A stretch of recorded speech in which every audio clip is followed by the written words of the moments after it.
As we move into the overnight through Friday morning, we're resetting the table and doing it all over again for Friday afternoon. We continue with the active weather through Saturday too.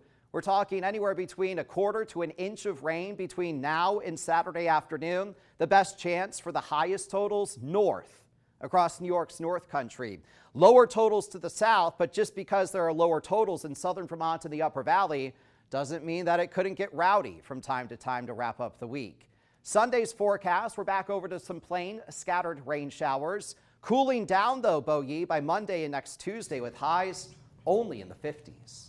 All right, Alex, well, I know we've said Friday stormy, rain on Saturday, but could it be stormier on Saturday as well? Yeah, we have a very dynamic system that's going to be ejecting out of the Ohio River Valley and Great Lakes, and it's going to bring with it some severe weather potential. And while Saturday's not a washout by any means, there will be periods of very active weather. Still time to get outdoors, but as soon as you start to see the skies turn a bit ominous, that'll be your cue to get back indoors because we have a severe weather risk Saturday. It's a marginal risk for those pop-up severe storms, 1, 2, maybe 3. But the potential is there, and that's why we want you to remain extra weather aware and vigilant throughout Saturday before heading into that wetter, less severe Sunday.